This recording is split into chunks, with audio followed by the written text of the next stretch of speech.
السلام علیکم. اتا د پېښور د کست سوي چې ته په کومه طریقه دعاګانې کوې ډېره ښایسته خبرې چې دي نو اتا او د پېښور د یو کس په منځ کې شوي دي په ویډیو کال باندې. دوستانو دغه خبرې اترې به اورو. السلام علیکم ګرانو مینوالو، مشتاق خان مې یم. امید لرم چې روغ به یې، جوړ به یې، خوشحاله به یې او ژوند ته به تازه یې. دوستانو یو څو ورځې مخکې یو ویډیو چې دی نو د 2 ورځو نه تقریبا په فیسبوک سوشل میډیا باندې چلیږي. اتا چې دی نو اتا تاسو به تمامه دنیا به پیژنئ. اتا یو ډېر لوی نوم پیدا کړی دی. د اتا سره ګلولي خان کوم چې نایاب ډرای فروټ والا دی پېښور، هغه ورته په ویډیو کال باندې ورسره هغه خبرې کوي.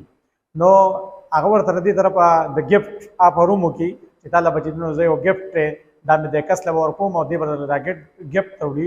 اتا ته انکار وکړي د هغې ګفټ نه چې نه ګفټ مه رالېږه، خو بیا هم د خلکو د اتا سره ډېره زیاته مینه ده.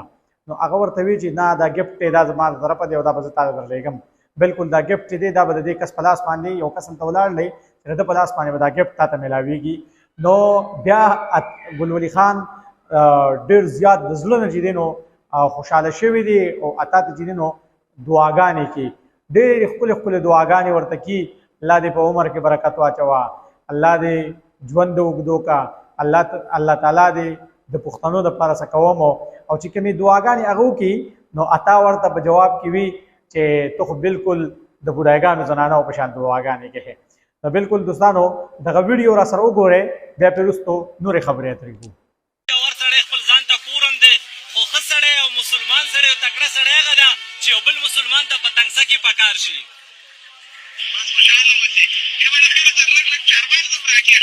خبره واوره، ته کله ځې؟ دا د هفتې په ورځ دی، ده ته مې اوس ګفټ ورکړه. خبره واوره. نه نه نه نه نه خدای شته. نه نه خبره واوره دی ما. نه نه نه نه دا به زه تا ته د خپل د ورورولۍ په حساب باندې دا ګفټ به ته لازمي قبلې او ته به په خپله باندې خورې. چابي والا چارمغ درلېږم، چابي والا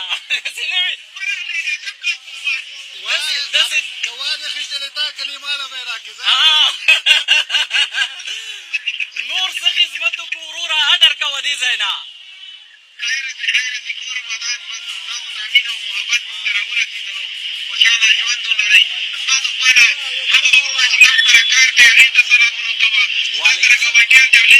دوستانو دا خبرې تاسو واورېدې، ډېرې اوږدې خبرې شوې دي، د 2 منټو پورې خبرې چې هغې په ویډیو کال باندې کړي دي او ډېرې ښایسته خبرې چې نو ګلولي خان سره هم ډېرې ښایسته خبرې کړي دي.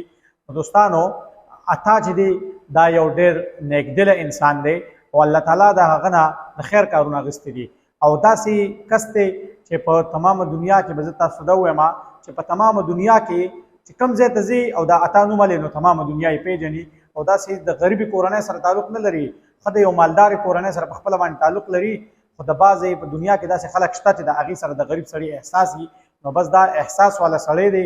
دوستانو تاسو ورته هم دعاګانې کوئ چې الله تعالی یې په عمر کې برکت واچي او الله تعالی دې دغه کسې لري چې څنګه دا هغه د خیر کارونه کوي. داسې قسمه خلک دی الله تعالی زموږ د خاورې له هم ورکړي چې داسې خلک راوځي او د غریب، یتیم، د کونډې، د بېبسه خلکو دغه خلکو خدمتونه شروع کړي. دا یو شارټ غونته ویډیو وه.